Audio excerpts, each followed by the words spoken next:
తన అందం, అభినయంతో ప్రేక్షకుల హృదయాల్లో తనకంటూ ప్రత్యేక స్థానం సంపాదించుకున్న హీరోయిన్ రచన. నేను ప్రేమిస్తున్నాను సినిమాతో తెలుగు చిత్రసీమకు పరిచయమైన రచన ఆ తరువాత ప్రాధాన్యం ఉన్న పాత్రలో నటించడంతో పాటు అగ్ర హీరోలతో కలిసి పలు హిట్ చిత్రాల్లో నటించారు. కన్యాదానం, బావగారు బాగున్నారా, మా విడాకులు, అభిషేకం తదితర సినిమాల్లో నటించిన రచన 2002 తర్వాత తెలుగు సినిమాలకు పూర్తిగా దూరమయ్యారు. బెంగాలీ ఒరియాలో టాప్ హీరోయిన్ గా పేరు తెచ్చుకున్న రచన మూడోసారి పెళ్లి చేసుకుంటున్నారన్న ప్రచారం కూడా గతంలో జరిగింది. తాజాగా వచ్చే లోక్సభ ఎన్నికల్లో రచన టీఎంసీ పార్టీ నుండి ఎంపీగా పోటీ చేయనున్నారు. ఈ నేపథ్యంలో రచనకు సంబంధించిన కొన్ని అంశాలు తెలుసుకుందాం. రచన అసలు పేరు జుమ్జుమ్ బెనర్జీ. 1974 అక్టోబర్ 2న పశ్చిమ బెంగాల్లోని కోల్కతాలో మధ్యతరగతి కుటుంబంలో పుట్టారు. తండ్రి ఉపమన్యు బెనర్జీ ఓ ప్రైవేట్ ఉద్యోగి. రచన చిన్నతనం నుండే డాన్స్ నేర్చుకున్నారు. కాలేజ్లో మోడలింగ్ చేసేవారు. కోల్కతాలోని సౌత్ సిటీ కాలేజ్లో చదువుతున్న టైంలో మిస్ బ్యూటిఫుల్ స్మైల్ కాంటెస్ట్ విజేతగా నిలిచారు. మిస్ కోల్కతా కిరీటాన్ని దక్కించుకున్నారు. అదే ఏడాది మిస్ ఇండియా ఫైనల్ పోటీలకు అర్హత సాధించారు. అయితే ఫైనల్లో మధు సప్రే విజేతగా నిలిచారు. అప్పటికే పలు మ్యాగజైన్లలో రచన ఫోటోలు పబ్లిష్ అయ్యాయి. దీంతో బెంగాలీ మూవీ డైరెక్టర్ సుఖేన్ దాస్ రచనకు హీరోయిన్ గా ఛాన్స్ ఇచ్చారు. అలా 1993లో వచ్చిన దాన్ ప్రతిదాన్ అనే సినిమాలో తొలిసారిగా నటించారు. ఆ సినిమా టైంలోనే జుమ్జుమ్ బెనర్జీ పేరును రచనగా మార్చారు. ఆయన ఇష్టపడే రవీంద్రనాథ్ ఠాగూర్ గారి రవీంద్ర రచనాబలి పేరులోని రచన అనే పదాన్ని ఎంచుకుని ఆ పేరు పెట్టారు. ఆ సినిమా షూటింగ్ జరుగుతుండగానే ఒడియాలో సాగర్ గంగా సినిమాలో ఛాన్స్ వచ్చింది. ఈ మూవీనే ఫస్ట్ రిలీజ్ అయింది. వరుసగా 2 సినిమాలు హిట్ కావడంతో పాటు తన అందం, అభినయంతో ఆకట్టుకున్నారు రచన.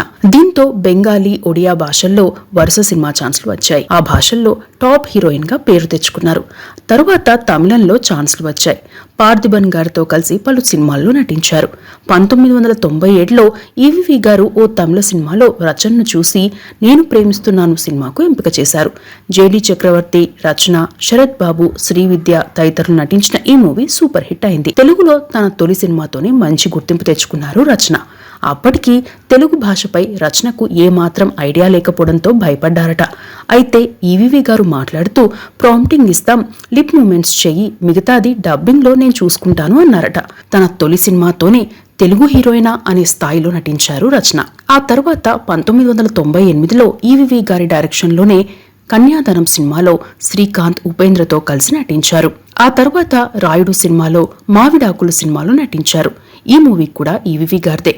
జగపతి బాబు గారితో కలిసి నటించిన రచన తెలుగు ప్రేక్షకులకు మరింత దగ్గరయ్యారు. ఎస్పీ కృష్ణారెడ్డి గారితో అభిషేకంలో నటించాక చిరంజీవి గారితో బావగారు బాగున్నారా సినిమాలో సంధ్యా పాత్రలో నటించారు. ప్రేమికుడికి దూరమైన యువతిగా నటించి మెప్పించారు.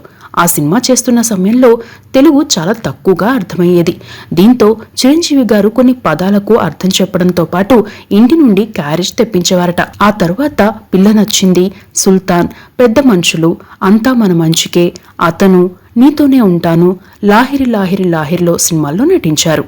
తన కెరీర్లో 13 తెలుగు సినిమాల్లో నటించిన రచన గారు బెంగాలీ, ఒరియా, హిందీ, కన్నడ, తమిళం ఇలా అన్ని భాషల్లో కలిపి 150కి పైగా సినిమాల్లో హీరోయిన్ గా, ప్రధాన పాత్రధారిగా నటించారు. ఆ తరువాత ఒరియాలో స్టార్ హీరో, మాజీ ఎంపీ అయిన సిద్ధాంత్ మహాపాత్రను ప్రేమించి పెళ్లి చేసుకుని ఆయనతో విడిపోయాక సినిమాలకు దూరమయ్యారు. అతి తక్కువ సినిమాల్లో నటించారు.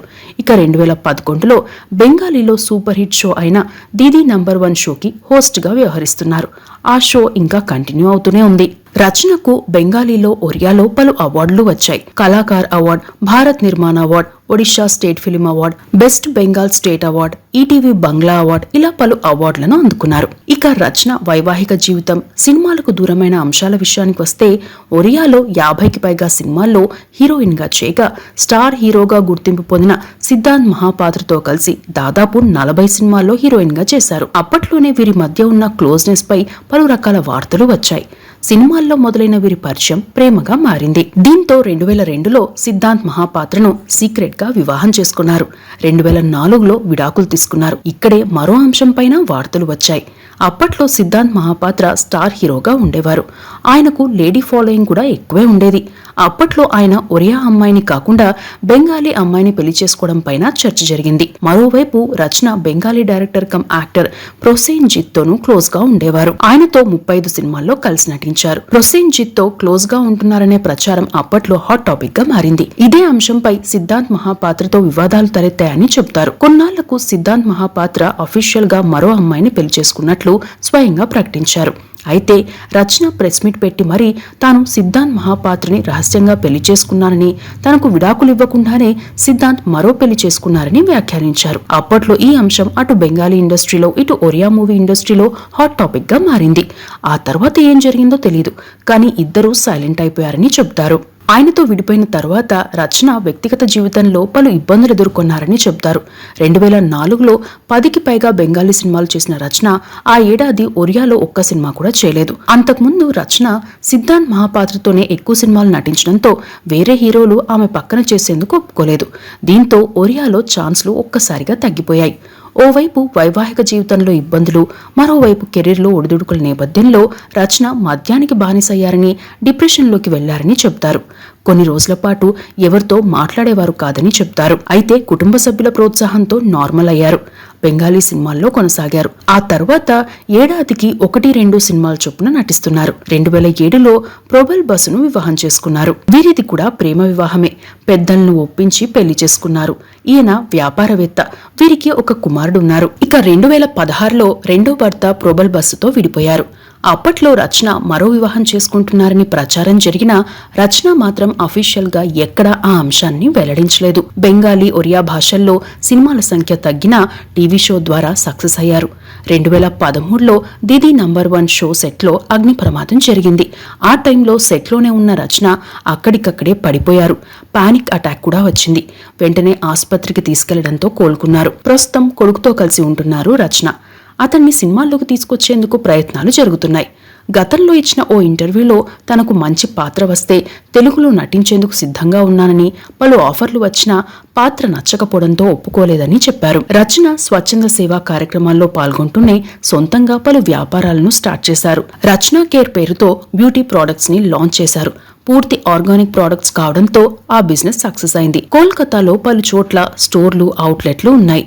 కొన్నాళ్ల క్రితం రచనా కేర్ పేరుతోనే క్లోతింగ్ బిజినెస్ లోకి కూడా వచ్చారు. క్లీన్ సిటీతో పాటు పర్యావరణ పరిరక్షణకు, కాలుష్య నియంత్రణ కోసం పోరాటం చేస్తున్నారు. ఇక 2020 నుండి రాజకీయాల వైపు మళ్లారు రచన.